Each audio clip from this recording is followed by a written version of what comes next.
ही कांद्याची पात आहे, बाजारातून आणलेली आहे. मार्केटला आता सहजच उपलब्ध आहे. तशी ही हिवाळ्यामध्ये खूप मिळते. तर आता उन्हाळा चालू आहे तर उन्हाळ्यामध्ये पण थोड्याफार ठिकाणी दिसत आहेत. तर मी आवर्जून घेऊन येते कारण ही थंडी आहे. उन्हाळ्यामध्ये खाल्ल्याची आपली जी उष्णता आहे ती कमी होते. तर ह्या 2 जुड्या घेतलेल्या आहेत, स्वच्छ धुवून कापून घेतलेल्या आहे. याच्यापासून आपण एक नवीन रेसिपी तयार करूया. जरा हटके आहे आणि चांगल्या पद्धतीची आहे.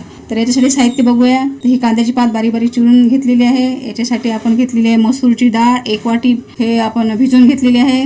1 तास अगोदर भिजू घातली होती तर ही भिजलेली आहे, बघू शकता. याच्याच जो कांदा राहतो आपला तो कांदा घेतलेला आहे मी 1 मोठा. 3 हिरव्या मिरच्या घेतल्या आहेत. त्याच्यासोबतच 1 मोठा टोमॅटो घेतलेला आहे. थोडा कोथिंबीर घेतलेला आहे इकडे चिरून. तिखट आहे, बाजारातून दळून आणलेलं तिखट आहे. पहिल्यांदाच त्याचा वापर करत आहे त्याच्यामुळे तिखट आहे की कसं आहे अजून माहीत नाही, म्हणून ते मी कमी प्रमाण घेतलं आहे. आणि इकडे हिरव्या मिरच्या घेतल्या आहेत. एकदमच तिखट झाली भाजी तर मुलं डबा वापस आणतील, म्हणून मी ते बेतानच घेतलेलं आहे. ठीक आहे. हळद आहे, धनेपूड आहे आणि चवीनुसार मीठ आहे. तर चला आपण आता भाजी फोडणीला घेऊयात. कढई गॅसवर ठेवलेली आहे. कढई छानपैकी गरम झालेली आहे. याच्यामध्ये आपण आता तेल टाकूयात. मी 2 डवले तेल टाकत आहे. याच्यामध्ये तेल गरम होत आहे तर याच्यामध्ये आपण मोहरी टाकूया. थोडं जिरे टाकूया. जिरे आणि मोहरी छान तळतळत आहे. याच्यामध्ये टाकूया आपण आता कांदा आणि मिरची. तर हे आपण कांदा आणि मिरची एकत्र टाकून देऊया. दोन्ही मऊ होतात. 2 मिनिटासाठी आपण याला झाकण ठेवू. याला थोडं मऊ होऊ देऊया. 2 मिनिट झाले आहेत. बघूयात आपला कांदा आणि मिरची मऊ झाली काय. तर कांदा छानपैकी लाल झालेला आहे. बघू शकता तुम्ही कांदा छान लालसर झाला आहे आणि मिरची पण त्याच्यामध्ये छान मऊ झालेली आहे. मिरची मऊ झाली की याचा तिखटपणा कमी होतो, त्याच्यामुळे ही मऊच करून घ्यायची. कच्चेपणा पण कमी होतो. त्याच्यामध्ये आपण टाकूया टोमॅटो. आता ह्या टोमॅटोला पण कमी पॉवरमध्ये मऊ होऊ देऊयात. तर तोपर्यंत आपण 1 मिनिट झाकण ठेवूया. 2 मिनिट झालेले आहेत. टमाटर आपला मऊ झाला काय तर पाहू.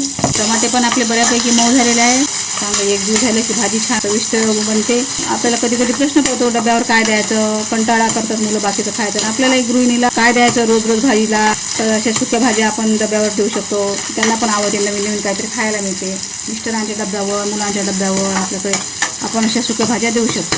तर याच्यामध्ये आता आपण हे मसाले टाकूया सर्व. याला सुद्धा एकजीव होऊ देऊया. छान मसाले शिजू द्यायला पाहिजे तेलामध्ये. तर आपल्या ज्या जुन्या आज्या आहे, आपल्या काक्या आहे, तर त्या अशा भाज्या करत होत्या तेव्हा खूपच कमी तेलामध्ये पण खूप चविष्ट लागायच्या भाज्या. जवसाच्या तेलामध्ये बनवायच्या. 8 दिवसाचं बाजारातून आणलेलं वाटण सर्व वाटूट करून ते 8 दिवस पुरवायचं. आता तशी कंडिशन आपली राहिली नाही. आपल्याला रोज सर्व ताजं ताजं मिळते. खूप तेलात पोहणाऱ्या भाज्या. म्हणून मी तर जुन्या पद्धतीनंच थोडंसं तेलाचं हे कमीच करते. कोणत्याही भाजीमध्ये माझं तेल कमी म्हणजे कमी नाही राहते त्याच्याच बरोबरीनं. पण एकदमच काय करायचं ते तेलकट नाकात तोंडात तेल जाऊन आपल्याला ठसका बसतो. तर अशा प्रकारे मी अशी भाजी कमी तेलामध्येच बनवत आहे. तुम्ही सुद्धा करून पहा. ते कमी तेलामध्ये खूप छान चविष्ट लागते. आपला कांदा शिजलेला आहे. याच्यामध्ये आपण कांद्याची पात टाकूया. याच्यामध्ये आपण ही कांद्याची पात थोडी थोडी करून याच्यामध्ये स्वतःच पाणी राहते. पाण्याचं प्रमाण कांद्याच्या पातीमध्ये जास्त राहते तर ते स्वतःच पाणी सुटते. ते त्या पाण्याला आपण ह्या मसाल्यामध्ये हे होऊ देऊयात. नेहमी आपण बाजारातून कांद्याची पात आली की काय करावं आपल्याला असा प्रश्न पडतो. आणि 2-3 दिवस तशी झाकून ठेवली की वाळून जाते ती. तर तशा प्रकारे आपण आल्याबरोबरच किंवा दुसऱ्या दिवशी छान काही केली तर उपयोगात येते आपल्याला. ते आता आपण असं होऊ देऊया त्याला चांगलं. आता हे आपलं परतवून झालेलं आहे भाजीचं. त्याच्यावर आपण 2 मिनिट झाकून ठेवून याला मऊ होऊ देऊ. त्याच्याच पाण्यामध्ये छान शिजू देऊ आपण. 2 मिनिटासाठी झाकण ठेवून देऊयात आपण याच्यावर. आणि मसाल्यामध्ये याला होऊ देऊया. 2 मिनिट झालेले आहेत. आपण कांद्याची पात नरम झाली काय तर पाहूयात. कांद्याची पात बऱ्यापैकीच आपली नरम झाली आहे.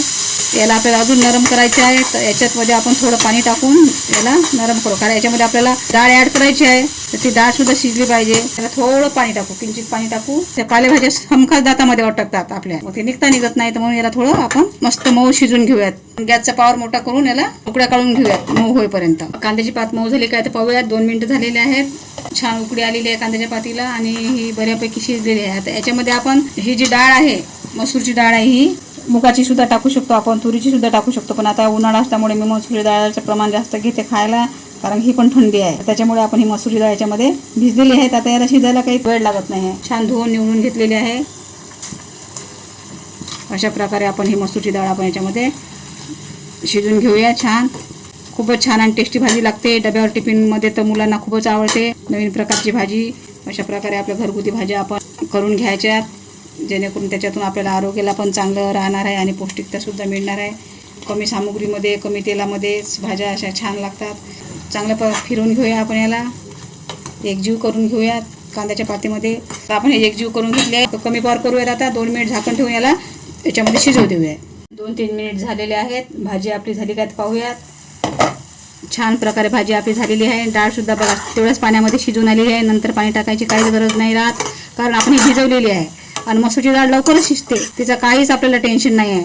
तर ही बघा आपली अशा प्रकारे आज आपली कांद्याची पात टाकून डाळ तयार झालेली आहे. टेस्टी आणि खमंग झालेली आहे. आता याच्यावर आपण सांबार टाकूयात. कोथिंबीर आम्ही सांबार म्हणतो, ते इकडे विदर्भामध्ये इकडे सांबार म्हणतात. तसं कोथिंबीर आपण याच्यावर असं पेरून घेऊया. अशा प्रकारे ही आपली कांद्याची पात टाकून मंग डाळ तयार झालेली आहे. तुम्ही बघू शकता. वाफेवर थोडंसं याला होऊ देते, गॅस बंद करते. भाजी आपल्याला थंडी झालेली आहे. अशा प्रकारे आता आपली ही छान खाण्यासाठी तयार झाली आहे. हे टिफिनला द्यायला खूपच छान आहे. तशी आपल्याला जेवणासोबत घरी सुद्धा आपल्याला खायला चांगली आहे. पण मुलांच्या टिफिनवर खूप आवडीने खातात. एकदा तुम्ही करून पहा तर ते रोज रोज म्हणतील मम्मी मला हीच भाजी दे बरं, त्या दिवशी केलेली असं म्हणतील. तर आता आपण याला एका बाउलमध्ये घेऊया. तर अशा प्रकारे आपली ही कांद्याची पात घालून डाळ तयार झालेली आहे. तुम्ही पाहू शकता, खूप छान दिसत आहे आणि सुगंध पण खूप छान येत आहे आणि खायला सुद्धा छान चविष्ट लागते. तर अशा प्रकारे ही मी केलेली आहे कांद्याच्या पातीपासून डाळ. तुम्ही पण करून बघा.